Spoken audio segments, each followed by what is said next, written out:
10:32 நான் முதலில் செய்திகளை இணைக்கின்றேன். பிறகு அது ஆறுன கஞ்சி பழங்கஞ்சா போகாம, அதனைத் தொடர்ந்து நாங்கள் பொருட்சொல்லுக்குள் வரேன்.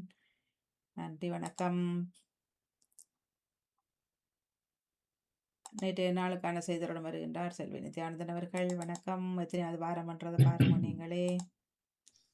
உற்சாகமான இரவு வணக்கம். சன்ரைஸ் செய்திக்காக இணையவள செய்தி தொகுப்புடன் நெதர்லாந்தில் இருந்து செல்வி நித்யானந்தன். முல்லைத்தீவு முள்ளியவளை நகர்காவலர் பிரிவிற்குட்பட்ட கணுக்கணி பகுதியில் சகோதரர்களுக்கு இடையில் ஏற்பட்ட மோதலில் தனது சகோதரியை கத்தியால் தாக்கிவிட்டு தப்பியோடிய சகோதரர் கிணற்றிலிருந்து சடலமாக மீட்கப்பட்டுள்ளார். மின்சார உற்பத்திக்கு வலு சேர்க்கும் வகையில் 30,000 மெட்ரிக் டன் எரிபொருட்களுடன் கப்பல் ஒன்று நாட்டை வந்தடைந்துள்ளது. மின்சார உற்பத்திக்கு தேவையான பேர்னஸ் எண்ணெயை ஏற்றிய இந்த கப்பல் பிற்பகல் ஞாயிற்று தினம் நாட்டை வந்தடைந்திருப்பதாக தெரிவிக்கப்பட்டுள்ளது. இலங்கை பெட்ரோலிய கூட்டுத்தாபன முகாமைத்துவ பணியாளர் மயூர நெத்திகுமாரையே இதனை உறுதிப்படுத்தியுள்ளார். பாகிஸ்தான் கடற்படைக்கு சொந்தமான 2 போர் கப்பல்கள் கொழும்பு துறைமுகத்தை வந்தடைந்திருக்கின்றன. டைமூர் மற்றும் அல்ஸ்டாட் ஆகிய போர் கப்பல்களை சிநேகபூர்வ விஜயம் ஒன்றை மேற்கொண்டு வந்தடைந்திருப்பதாக தெரிய வந்துள்ளது. இலங்கை கடற்படையினால் அக்கப்பல்கள் கடற்படை மரபுகளுக்கு அமைய வரவேற்கப்பட்டுள்ளன. தனது உடலில் மறைத்து கொக்கையின் போதைப் பொருளை இலங்கைக்கு கடத்தி வந்த உகண்டா நாட்டு பெண் ஒருவர் கட்டுநாயக்கா வானூர்தி நிலையத்தில் கைது செய்யப்பட்டிருந்துள்ளார். கைது செய்யப்பட்டவர் கம்பாலா நகரைச் சேர்ந்த 47 வயதுடைய பெண் என அடையாளம் காணப்பட்டிருக்கின்றார். தமிழ் புத்தாண்டு தினத்தையொட்டி மக்களுக்கு பிரதமர் நரேந்திர மோடி வாழ்த்து தெரிவித்துள்ளார். தமிழில் அவர் வெளியிட்ட பதவி கூறியிருப்பதாவது: புனிதமான புத்தாண்டு தினத்தையொட்டி இனிய நல்வாழ்த்துக்கள். இந்த ஆண்டு முழுவதும் மகிழ்ச்சியும் வெற்றியின் ஆரோக்கியமும் நிறைந்திருக்க தான் பிரார்த்திப்பதாக தெரிவித்துள்ளார். சிறப்புமிக்க இந்த நாள் புதுப்பித்தல், நம்பிக்கை, புதிய தொடக்கங்களின் கொண்டாட்டமாகும். இது தமிழ் பண்பாட்டின் பெருமையை போற்றும் ஒரு தருணமாகும் என்றும் அவர் குறிப்பிட்டுள்ளார். இலவசங்களை நோக்கி சென்று தன்மானத்தை இழக்காதீர்கள். திமுக அதிமுக சார்பில் அண்ணன் தம்பி போட்டியிடுவதுதான் ஜனநாயகமாக என தேனி மாவட்டத்தில் தமிழர் வேட்பாளர் கோமதியை ஆதரித்து பிரச்சாரத்தில் ஈடுபட்ட அதன் தலைமை ஒருங்கிணைப்பாளர் சீமான் பேசியுள்ளார். கார்முஸ் ஜலசந்தி அருகே அமெரிக்க கடற்படை முற்றுகையிட்டுள்ள நிலையில் கச்சா எண்ணெய், சமையல் எரிவாயு ஏற்றி வந்த 15 கப்பல்கள் சிக்கியுள்ளன. அண்டை நாடான பாகிஸ்தானில் சமீபத்தில் நடந்த அமெரிக்க இராணுவ இடையே போர் நிறுத்த பேச்சுவார்த்தை தோல்வியை தழுவியுள்ளது. இரு நாடுகளுக்கும் இடையே மீண்டும் போர் பதட்டம் அதிகரித்திருப்பதாகவும் இதன் ஒரு பகுதியாக கச்சா எண்ணெய் போக்குவரத்தின் முக்கிய வழித்தடமான கார்முஸ் ஜலசந்தி, ஈரானிய துறைமுகங்கள் உள்ளிட்ட பகுதிகளை அமெரிக்க கடற்படை முற்றுகையிட்டுள்ளது. பிரான்ஸ் ஈபிள் கோபுரத்தின் ஆரம்பகால சுருள் படிக்கட்டின் ஒரு பகுதி மே 21 பரிசில் ஏலத்தில் விடப்பட உள்ளது.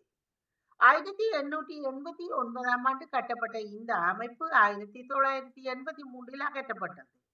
14 இரும்பு படிகளை கொண்ட இந்த பகுதி 1,20,000 முதல் 1,50,000 யூரோ வரை மதிப்பிடப்பட்டுள்ளது. இந்த அரிய பொருள் 40 ஆண்டுகளுக்கு மேலாக ஒரு தனி நபரால் பாதுகாக்கப்பட்டு வந்தது. இப்போது அவர் அதை விற்பனைக்கு விட முடிவு செய்துள்ளார். 137 ஆண்டுகளை கொண்ட வரலாற்று பகுதி என்பதால் சேகரிப்பாளர்களுக்கு மிகவும் முக்கியமானதாக கருதப்படுகிறது. ஈரான் கடற்பகுதி அமைந்துள்ள ஹோர்முஸ் நீரிணை பகுதியில் ஏற்பட்ட பதட்ட நிலையை தொடர்ந்து ஜனாதிபதி இமானுவேல் மேக்ரோன் தன்னுடைய தூதரக முயற்சிகளை வலுப்படுத்தியுள்ளார். அமெரிக்கா அறிவித்த கடற்படை முற்றுகை நடவடிக்கைகள் செயல்பாட்டுக்கு வரும் சூழலில் பிரான்ஸ் மற்றும் ஐக்கிய ராச்சியம் இணைந்து பன்னாட்டு அமைதி பணி குறித்து ஆலோசனை நடத்த மகாநாட்டை ஏற்பாடு செய்ய இருப்பதாக அவர் கூறியுள்ளார். அமெரிக்க ஈரான் துறைமுகங்களை சுற்றி கடற்படை தடுப்பை அறிவித்து 15க்கும் மேற்பட்ட போர் கப்பல்களை களமிறக்கியுள்ளது. இதில் USS திரப்போலி என்ற அம்பிபியஸ் அசல்ட் கப்பல், F-35B லிப்டிங்கன் 2 ஸ்டெல்த் போர் விமானங்களையும் MP-22 ஒஸ்பிரைஸ் வானூர்திகளையும் இயக்குகின்றது. அமெரிக்க ஜனாதிபதி டொனால்ட் ட்ரம்ப் சமூக ஊடகமான ட்ரூத் சோஷலில் தன்னை இயேசு கிறிஸ்துவாக காட்டும் படத்தை பகிர்ந்ததால் கடும் சர்ச்சை எழுந்துள்ளது. ஆரம்ப காலத்து அந்த படத்தில் வெள்ளை மற்றும் சிவப்பு ஆடையில் நோயாளியை குணப்படுத்துவது போல் கைகளை வைத்திருப்பது போல காட்சியளித்தார். அது கைகளில் ஒளிக்கதிர்கள் வீசும் வகையில் படம் வடிவமைக்கப்பட்டிருப்பதாக தெரிய வந்துள்ளது. கியூபாவுக்கு எதிரான திட்டங்களை அமெரிக்கா முன்னெடுத்தால் மிகப்பெரிய சண்டை வெடிக்கும் என்று அந்நாட்டு அதிபர் எச்சரித்துள்ளார். அமெரிக்காவுக்கும் கியூபாவுக்கும் இடையிலான உறவு அவ்வளவு நட்பாக இல்லாத நிலையில் வெனிசுலா நாட்டின் அதிபரை அமெரிக்கா சிறைப்பிடித்திருந்தது. அதிலிருந்து வெனிசுலாவுக்கு கியூபாவுக்கும் ஏற்றுமதி செய்யப்பட்ட கச்சா எண்ணெய் நிறுத்தப்பட்டுள்ளது. $1 பில்லியன் துருக்கியின் அழகான பெண் மனைவியாக வேண்டும் என உகண்டா ராணுவ தளபதி நிபந்தனை விதித்துள்ளார். கிழக்கு ஆப்பிரிக்க நாடான உகண்டாவின் ஜனாதிபதியாக உள்ளவர்தான் யோவேரி முசவேனி. இவரின் மகன் முகசி கைனருகே உகண்டாவின் ராணுவ தளபதியாக தற்பொழுது இருக்கின்றார். விளையாட்டு செய்திகள். IPL 2026 ராஜஸ்தான் ராயல் அணி ராயல் சேலஞ்சர்ஸ் பெங்களூருக்கு எதிராக அதிரடியாக வெற்றியை பெற்றிருக்கின்றது. இளம் வீரர் வைபவ் சூரியவன்சி 26 பந்துகளில் 78 ஓட்டங்களை குவித்து அணியை வரலாற்று சிறப்புமிக்க தொடக்கத்தை அழைத்து சென்றுள்ளார். செயின்ட் பாலி அணிக்கு எதிரான கால்பந்து போட்டியில் பயன்ஸ் மூனிச் 5-0 என்ற கோல் கணக்கில் அபார வெற்றியை பெற்றுள்ளது. கம்பெக்கின் மில்லெண்டர் மைதானத்தில் நடந்த பண்டஸ்லிகா போட்டியில் பயன்ஸ் மூனிச் மற்றும் செயின்ட் பாலி அணிகள் மோதியிருக்கின்றன. வாங்கடே மைதானத்தில் நடந்த 2026 IPL போட்டியில் ராயல் சேலஞ்சர்ஸ் பெங்களூர் மும்பை இந்தியன்ஸை 18 ஓட்டங்கள் வித்தியாசத்தில் வீழ்த்தியுள்ளது. இத்துடன் செய்திகள் நிறைவடைகின்றன. நன்றி, வணக்கம். மிக்க நன்றி, வணக்கம். செய்தி வாரம் 646. நன்றி, வணக்கம். செல்வி நிஜானந்தன் அவர்களுக்கு நடந்த நாள் வாழ்த்துக்களை கோரிக்கொள்கின்றோம். நன்றி, வணக்கம். எப்பொழுது வருகின்றார் நகுலவதி தில்லைத்தேவன் அவர்கள்? வணக்கம், வாருங்கள். அவர் பொருட்சொல் பக்கம் போட்டிருக்கிறார்.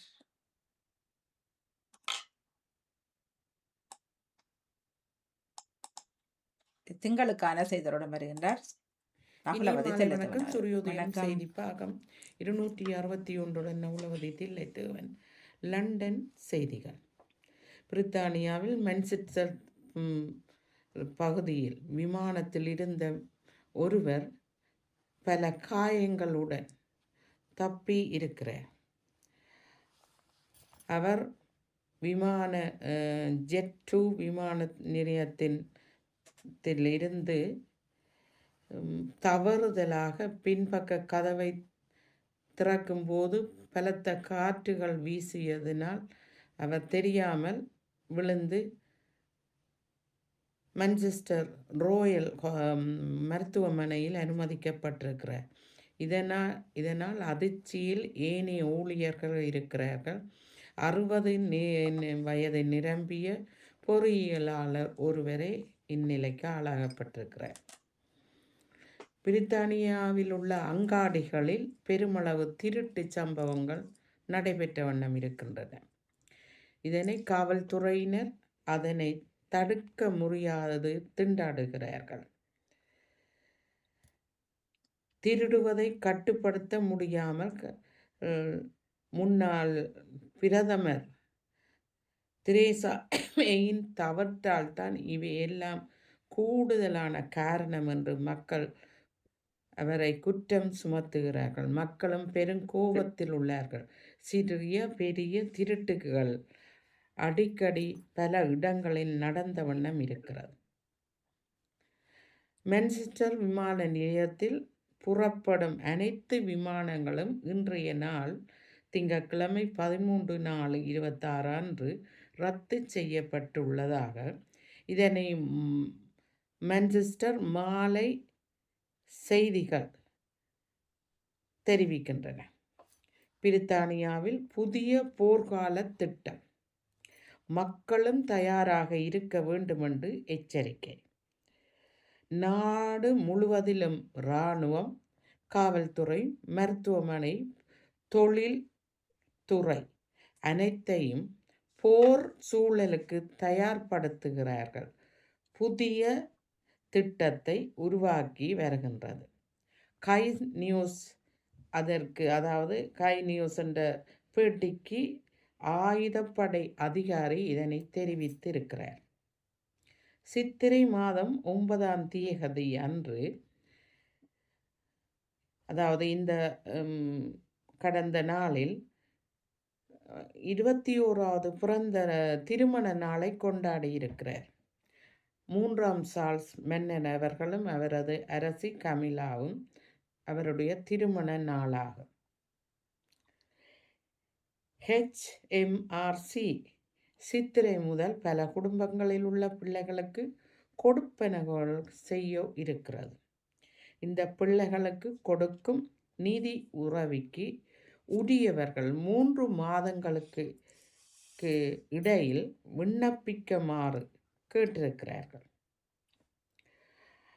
லண்டனில் கண்டெடுக்கப்பட்ட ஒரு விலாசம், அதாவது முகவரியை வைத்து அபராத தொகை செலுத்துமாறு கடிதம் வந்திருக்கிறது. ஏலிங் நகர் பகுதியில் குப்பையில் இருந்து ஒருவருடைய விலாசத்தை கண்டது. அதனை எடுத்து அவர் அந்த குப்பையை அவர்தான் போட்டது என்று அவருக்கு 400 பவுண்ட்களை அபராதம் விதித்திருக்கிறது. அதற்கு அது தான் போடவில்லை என்று மறுப்பு தெரிவித்து கொண்டு இருந்த நிலையில் நாட்கள் கூடிக்கொண்டு போகவே அவருக்கு இப்போது 600 பவுண்ட்ஸ் தொகை அபராதமாக திரும்ப கடிதம் வந்திருக்கிறார்.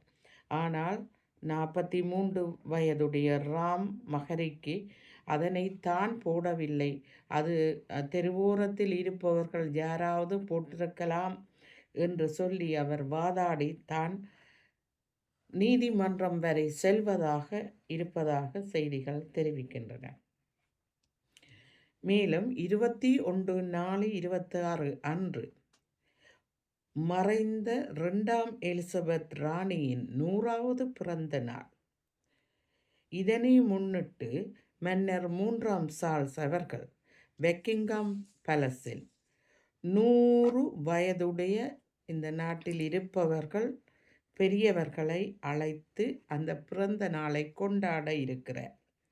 100 வயதுக்கு மேற்பட்டவர்களுக்கு அவரது கையினால் எழுதிய மடல்களை அனுப்ப இருப்பதாக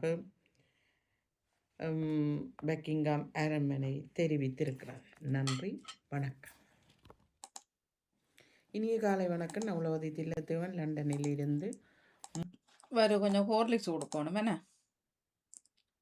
நேற்று செல்வக்கா சொல்லியிருந்தது தானே, உஷார் அம்மா உஷாரு, செய்திகள் செய்திகள் செய்திகள் நித்திரையாக்க கூடாது மனுஷரை. உற்சாகமா வரணும், குரல்ல கட்ட கட்டட்டு வரணும் செய்திகள். கதை சொல்கிற மாதிரி செய்திகள் வரக்கூடாது. தயவு செய்து கொஞ்சம் உற்சாகம் அடைந்து கொள்ளுங்கள். நன்றி. 2 செய்தி வாசிப்பாளர்கள் மிக சிறப்போடு வந்திருந்தது. பல செய்திகள் வந்திருந்தது. 2 பேர் பக்கமாகவும். நன்றி இருவருக்கும். நகுலவதி திலத்தேவனவர்கள் மற்றும் செல்வியக்காவிற்கும் நன்றி. ஒரு முறை செய்தி பக்கமாக கேட்டவர்கள் தட்டு கொடுப்பு தரலாம். நன்றி வாணி. நானும் கேட்டுக்கொண்டிருந்தேன். மிக சிறப்பு. எனக்கு நான் வாழ்த்து சொல்வதை விட மற்றவர்கள் சொல்வதுதான் நான் இயலாத தருமணத்திலும் தம்பிடிச்சு வாசிக்கணும் என்று கொண்டு வாசிக்கிறேன். ஓரளவுக்கு முயற்சி செய்து வாசிக்கிறேன். செய்தி என்றால் அப்படித்தான் இருக்கணும். கேப் இருந்ததுன்னா அது புற செய்தியா போகாது. ஆனால் நகுலவதி மிக அழகாக இப்போ செய்தி 261 தொட்டு விட்டார். அவருக்கு ஒரு சின்ன என்னால முடிஞ்ச ஒரு செய்தி கொடுக்கலாம் நினைக்கிறேன். அவர் சில இடங்களில் மாற்றி சொன்னால் இன்னும் அழகாக இருக்கும். இப்ப அந்த சார்ல்ஸ் அவர்களுடைய திருமணம்னா 13 அவர் மூன்றாம் சார்ல்ஸ் அவர்களும் கமிலா அவர்களும் 27வது திருமணத்தை கொண்டாடினார்கள். அதான் 13 முதல் சொல்லி அப்படி சொல்லி இருந்தா இன்னும் அழகாக இருக்கும் ஒரு செய்தி. ஆனால் நானே கற்றுக்கொள்ளணும் என்று நானும் அப்படி சொன்னா இன்னும் அழகா மெருகூட்டுற மாதிரி இருக்கும். அதை கொஞ்சம் கவனம் எடுத்துக்கொண்டு மிக சிறப்பாக வாசிக்கிறீர்கள். மிக்க நன்றி. நன்றி நன்றி. இன்னும் அழகாக இருக்கும். வணக்கம். நானும் இருவருடைய செய்தியும் கேட்டுக்கொண்டிருந்தேன். சிறப்பான வாழ்த்துக்கள். தொடர்ந்து வரும் இருவருக்கும் சிறப்பான வாழ்த்துக்கள். செய்தி அதை அவர் சொன்னது கொஞ்சம் போக அவர்கிட்ட சவுண்ட் கொஞ்சம் குறைஞ்சு போற மாதிரி தான் தெரிஞ்சது. அது தொடக்கத்துல தொடங்குமா போலே முடிவு மட்டும் இருக்கணும் அந்த அந்த ஓட்டம், அதாவது செய்தியின் கண்ணோட்டம். அந்த மற்ற டென்மார்க் செய்திகள் சொல்ல இல்லை அவர் என்ன இங்கிலாந்து செய்தி கணக்கு போல நடக்கு. வணக்கம், நான் பத்மினி கமலன். அனைவருக்கும் வணக்கம். நானும் இதுவரையும் செய்திகள் கேட்டு இருந்தேன். நவராத்திரில தவிர 2-3 வாரம் கூட பிராக்டிஸ் பண்ணிட்டு வந்து அப்படி செய்தா கூட இன்னும் நல்ல மட்டும் நினைக்கிறேன்.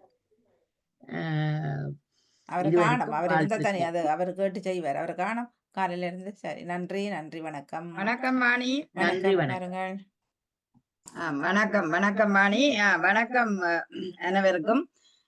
நானும் இப்பொழுது செல்வியினுடையதும் நவுலவதி தில்லத்தேவனுடையதையும் கேட்டிருந்தேன். நாம் நல்ல செய்தி, செல்வி நல்ல உஷாராக சிறப்பான செய்தியை வாசிச்சிருந்தீர்கள். வாழ்த்துக்கள் உங்களுக்கு. நவுலவதி தில்லத்தேவனும் நீங்க சொன்ன மாதிரி கொஞ்சம் மெல்லமா வாசிக்கிற தன்மைய குறைச்சாருண்டா கொஞ்சம் நல்லா இருக்கும். அவர் நான் நினைக்கிறேன் வாசிக்கிற நேரங்களை பொறுத்ததுண்டு நல்ல உஷாரான நேரத்துல வாசித்தா நன்றாக இருக்கு. நல்ல செய்திகள், அவருடைய செய்திகளும் இந்த குயின் எலிசபெத் சார்ல்ஸின் அந்த திட்டமும் 100 வயசுடையவே எத்தனை பேர் இருக்க போயினமோ தெரியல. அதையும் பார்க்க அவரோட நாங்களும் இருக்கிறோம். நல்ல செய்திகள், இருவருக்கும் சிறப்பான வாழ்த்துக்களும் பாராட்டுகளும். நன்றி நன்றி. வணக்கம். கவிதை நேரங்காலம் பார்த்து நீங்க சொல்லலாம், நீங்க சொல்றது சரி. ஆனா செய்தின்றது அப்படி வராது. செய்தி வந்து கேட்கிற மாதிரி உற்சாகமா இருந்தா தான் அந்த செய்தி கேட்கிற மாதிரியும் எங்களுக்கு இருக்கும். நன்றி. ஈசன் வணக்கம். ஈசன் நல்ல கருத்துகள் சொல்வார். அவர் எனக்கு ஏதாவது கருத்து சொல்ல விரும்பினால் அதை ஏற்றுக்கொள்ள நான் தயாராக இருக்கிறேன். வணக்கம் வாணியக்கா. வணக்கம் நேயர்களே, எல்லோருக்கும் அன்பு வணக்கம். ஓம். செய்தி வாசித்தது, செய்திகள் நல்லா இருந்தது. திருத்தங்கள் சொல்வதற்கு நான் செய்தியாளர் அல்ல. செய்தி வாசிப்பது, செய்தி தெரிவிப்பது, செய்தி சொல்வது, இதுகளுக்கு வித்தியாசம் இருக்குது. அந்த வித்தியாசத்தை உணர்ந்து செய்தி வாசித்தால் நல்லம் என்றால் ஒருத்தருக்கு சொல்லும் செய்தி அல்ல, வாயால் ஒருவர் காதிலேயோ முகத்திலேயோ நேரடியாக சொல்லும் செய்தி அல்ல. இது நேயர்களுக்கு பொது வழியில் பொது தளத்தில் சொல்லும் செய்தி வாசிப்பு. எனவே அதை உணர்ந்து செய்தால் மிகச் சிறப்பு, குறைகள் இல்லை. இந்த மன்னிக்க வேண்டும், இந்த சந்தர்ப்பத்தில் இந்த நிகழ்வில் கலந்து கொள்கிறார். இது செய்தி. வருவார் என்று சொல்வது ஒரு செய்தி. எனவே ஒரு வசனத்தை செய்தி என்பது நான் இப்போ முடிச்சு சொல்வது தவறு. அதை செய்தியாக நான் வாசிப்பது என்று சொன்னால் இது மிக தவறு. எனவே ஒரு முன்னேற்பாடாக ஒரு தடவை 2 தடவை ஒத்தியை பார்த்து கொண்டு அதை சொன்னால் நல்லது என்பதுதான் என் கருத்து. செய்திகள் அனைத்தும் சிறப்பு. எல்லோருனதும் முதல் நாள் செய்தி நான் கேட்டது, நேரடியாக நிகழ்வில் கேட்ட ஒரு அனுபவத்தில் எல்லோருக்கும் நல்ல முன்னேற்றம் உண்டு. இருவரும் செய்தி வாசிப்பதில் தொடர்வது சிறப்பு. எனவே இன்னும் தொடர வேண்டும். நல்ல செய்திகளை உடனுக்குடன் சுட செய்திகளையும் சேர்த்து சொல்ல வேண்டும்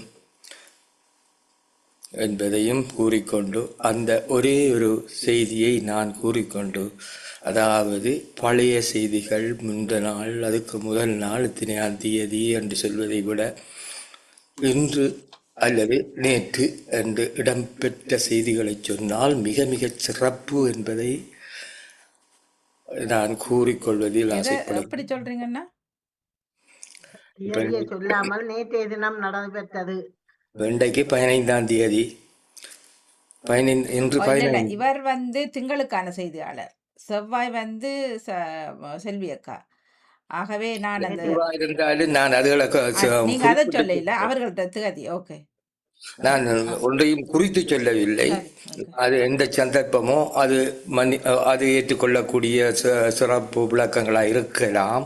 நான் சொல்வது இன்று காலை நேற்று 14ஆம் தேதி நடைபெற்றது என்ற செய்திகளை சேர்த்து சொன்னால் மிக மிக சிறப்பாக இருக்கும். ஏனென்றால் செய்தி என்பது புதுசாக இருக்க வேண்டும். பழைய செய்திகளை வாசித்த நேயர்களுக்கு அது ஒரு சப்பான செய்தியாக இருக்கும் என்பதை நான் உணர்கிறேன். எனவே அதில் சிறிது கவனம் எடுத்தால் நல்லது.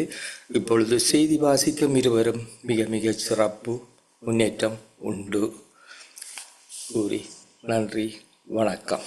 மிக மிக நன்றி அண்ணா. கொள்வோம். நன்றி, வணக்கம், நன்றி.